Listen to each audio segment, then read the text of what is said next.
From Kalamazoo, direct to you, it's a WKZO.com Quickcast.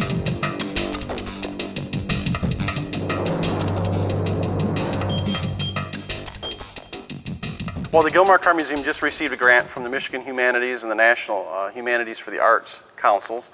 And that grant, the purpose of it is for us to try to preserve the legacy of Checker Motors. And what that basically means is we're going to try to capture oral histories, do some recording, try to get documents, any kind of archives, memorabilia, anything that we can obtain to save that history. Checker Motors actually started building Checker cabs in Kalamazoo in 1923. So they were in business for nearly 90 years. They produced the iconic Checker cab, and that's what I'm in front of right here, or getting into right here, is a 1982. This is the very last Checker cab off the assembly line, Kalamazoo. And they used this body style for about 26 years. And they pretty much had the cab market. If you went to New York or Philadelphia or Chicago and you hailed a cab, chances are it was going to be a Checker cab that rolled up.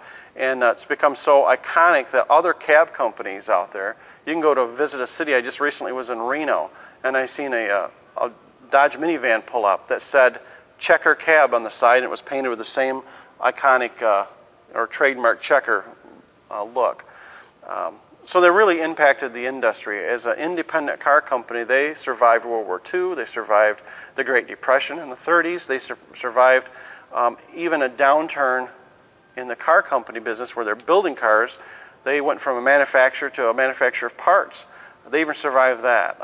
What they couldn't survive was this last challenge with the auto industry, where so many companies declared for bankruptcy. And so when Checker was faced with their biggest customer, General Motors, declaring bankruptcy, it didn't leave a lot of room for Checker. Checker was making body stampings and other parts for General Motors, and they'd been doing that since 1982. So the whole purpose of the goal is we want to preserve as much of that history as we can, as many documents, anything we can find, any records, photos, people's stories. We don't want 60 years from now somebody working here at the museum or some student going, I've heard of Checker Motors, what is it? We want them to know what it was. We want to be able to have a resource. And so that's what the grant has given us the opportunity to do. And actually on September 20th, we're going to have a Checker Day here at the museum. We're going to open it up so any former Checker employee can come out here and join the museum for free. We've asked different people that own Checkers to bring them out.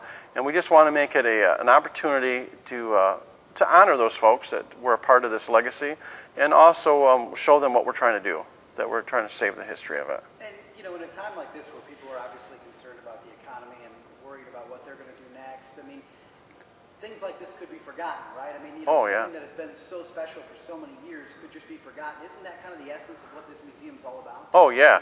Yeah, we're preserving history, and we're preserving it in such a way that you can get up close and personal and look at the cars.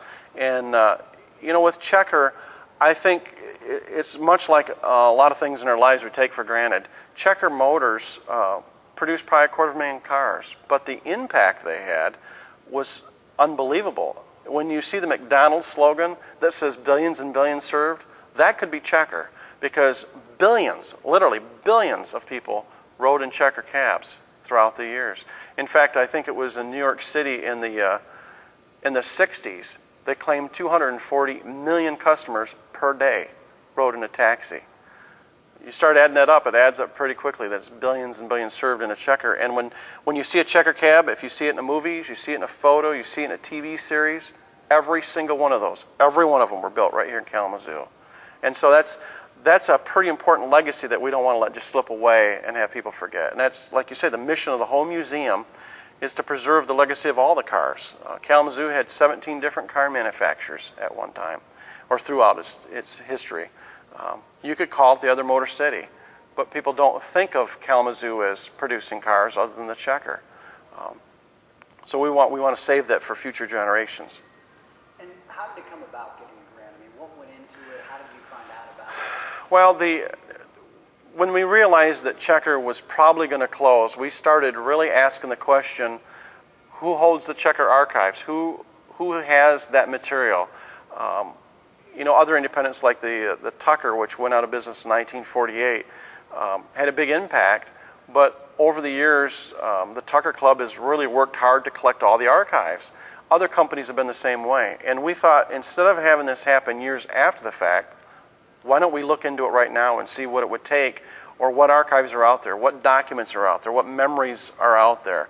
And that's when we pursued the Michigan Humanities Council to see if they couldn't assist us, because as a nonprofit museum operated by a nonprofit foundation, we don't have the extra funds to maybe go out and buy a video camera, or to go out and travel someplace to interview a former employee, or maybe even to go take photos of a lot of the materials or photocopies.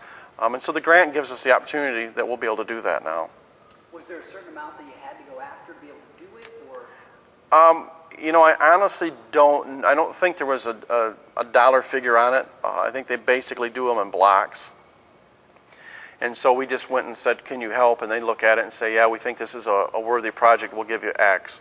And to be honest, I don't even know how much total that they're going to supply to us. And they don't just give the money. We actually have to show that we've done something with it. So we have to show that after they've given us the grant, that we've actually been able to procure documents and photos, and that we've gotten some oral history. And that's something we really want to include the local community in, is getting them involved, help us tell the story of Checker. And so if there's somebody out there that's, you know, uncle or aunt worked for Checker, or they have a Checker brochure, or they've got photos from their vacation in New York City from the 60s that has a Checker in it, we'd love that. We'd love to have copies of that, because it all helps tell the story. And does that start right now? That starts right now. Actually, yeah, we've actually, I was up in the office earlier today going through and scanning some Checker documents that somebody had dropped off to us. So it's starting. The library that we have on site, we started it 3 years ago with one donation, and the donation was of 26,000 car ads from different magazines. From that time period, our library has grown, and that covers all different kind of cars. It's grown to over 100,000 pieces. We looked at Checker and thought, if anybody's going to preserve this history, it will be us, because who else is going to take an interest in the Kalamazoo-made car? The Checker Club. But even with a Checker Club with about 600 members worldwide, they don't necessarily have the facilities. They might have a lot of the material, but don't have the facilities or the resources. And so we're kind of partnering with some of those folks and local collectors and historians locally to help put this together and see what we can't preserve out of it.